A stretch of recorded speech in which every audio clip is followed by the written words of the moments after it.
Glória a Deus, queridos, Deus abençoe a todos. Estamos aqui no nosso devocional hoje, no final do livro de Eclesiastes, capítulo 12, e Cantares, capítulo 1 e 2. Amém? Queridos, você que parou por algum motivo de fazer o seu devocional, aproveite a oportunidade, volte a ler, volte a meditar, amém? Volte a participar, volte a se encher da presença do Senhor, amém?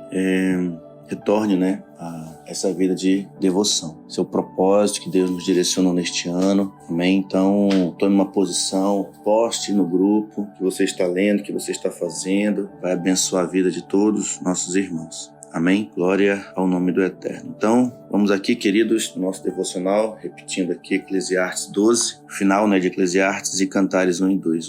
Nós temos dois temas nesse devocional que faz relação a Eclesiastes 12 e em um outro tema referente a Cantares 1 e 2. O primeiro tema é conhecendo o futuro. Amém? E o segundo tema é como é lindo um casal que se ama. Amém? O texto base do primeiro tema é o seguinte. Eclesiastes 12, do 9 ao 10, que diz: o mestre era considerado sábio e ensinou ao povo tudo o que sabia. Com muita atenção ouviu, examinou e organizou muitos provérbios. O mestre se esforçou para usar as palavras certas a fim de expressar verdades com clareza. Estou usando aqui a tradução Nova Versão Transformadora. Muito bem, primeiro eu vou falar desse primeiro tema de forma muito pontual, queridos. É o seguinte, quero começar com uma comparação. Suponhamos que você nunca tivesse andado por uma estrada e você quisesse chegar em um destino. Suponhamos que você pegasse aqui uma estrada aqui em Manaus e você quisesse ir para um outro município. Só que nessa estrada, ela não tem sinalizações. E você pega o seu carro e você vai. Você pode até chegar na outra cidade, mas existe um grande risco de você não chegar. E ainda que você chegue nesse lugar, você provavelmente vai ter passado bastante problemas durante o caminho. Talvez buracos, animais, acidentes. Você pode sofrer acidentes no meio dessa estrada.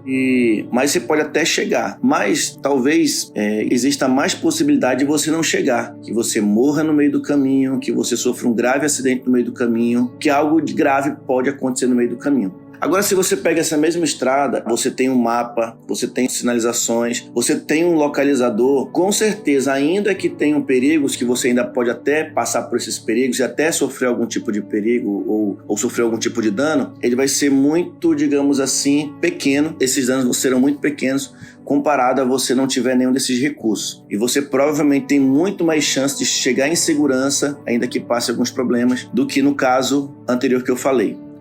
Então, o que o pregador finaliza o livro de Provérbios dizendo? Que ele preparou todas essas orientações para nós com relação a praticamente todos os principais pontos da nossa vida, família, nosso coração, sermos sábios, andarmos em o controle que devemos ter com o que falamos, com o que pensamos, ter domínio sobre nós mesmos, domínio sobre as finanças, sabermos investir, procurarmos ser prudentes. Então, todas essas orientações, elas têm um propósito de fazer com que nós venhamos chegar no futuro de uma maneira boa, de uma maneira coerente, de uma maneira que eu possa conquistar um futuro melhor. Então, o pregador ele finaliza o livro de Provérbios dizendo isso. Ele está numa posição de alguém que conhece o futuro. Olha, faz dessa forma porque o teu futuro vai ser muito melhor. E ele nos incentiva a nós termos essa humildade e levarmos em consideração tudo que ele está falando, porque ele já esteve no futuro. Então, por mais que eu não esteja no futuro, eu posso conhecer o futuro me orientando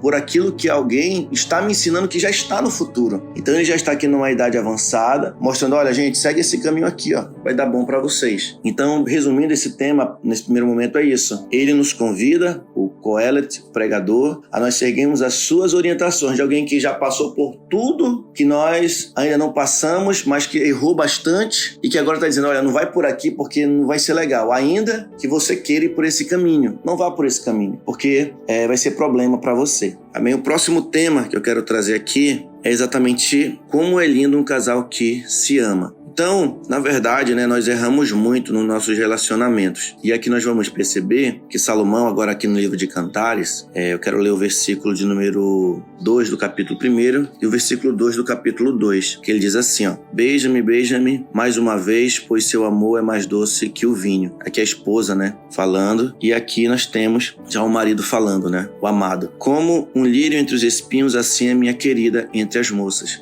Então, na verdade, esse amor, queridos, não é só claro que aqui tem o amor eros também, do desejo, mas esse amor, ele é alimentado justamente por algo que eu acredito que muitos de nós cometemos. Ou melhor, esse amor que é praticado aqui, ele na verdade é um amor que talvez muitos de nós esquecemos de colocar em prática.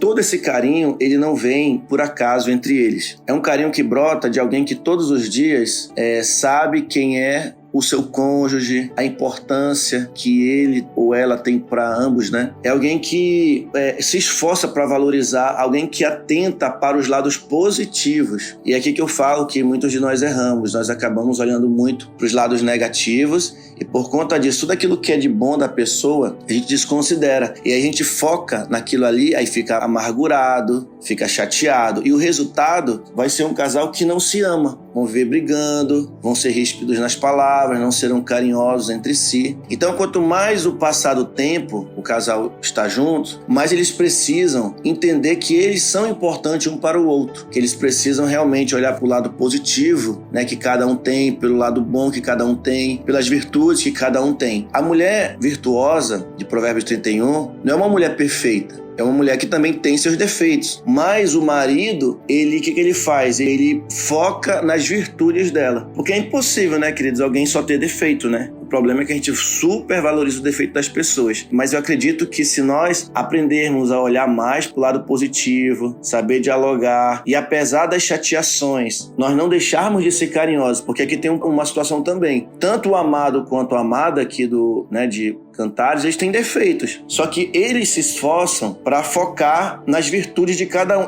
E apesar dos defeitos, eles não deixam de se amar. Aqui que está um ponto importante. Porque o que acontece geralmente? Quando a gente se chateia com o cônjuge, a gente já fica emburrado e com raiva. A gente esquece todas as virtudes que ambos têm. E quando nós falamos também de domínio próprio, o domínio próprio está em a gente dominar primeiramente os nossos pensamentos. Beleza, eu me chateei com ele ou com ela, com alguma coisa, o que eu vou fazer? Poxa, mas apesar disso ele tem suas virtudes. Depois eu converso sobre esse assunto e não deixar de se amar simplesmente porque alguém cometeu algo de errado. Então, o casal que se ama verdadeiramente, como é ali no casal que se ama, é um casal que aprendeu a olhar as virtudes de cada um e amar e manifestar e comprovar esse amor por atitudes, apesar dos defeitos que cada um tem. Ou seja, mesmo com os defeitos, não foca nos defeitos, não fica chateado por conta dos defeitos, foca sempre nas virtudes. E assim, queridos, nós vamos ser exemplo. Até porque o amor que Cristo tem por nós, ele nos ajuda a viver assim. Amém? Então, que Deus nos abençoe com essa palavra em nome de Jesus.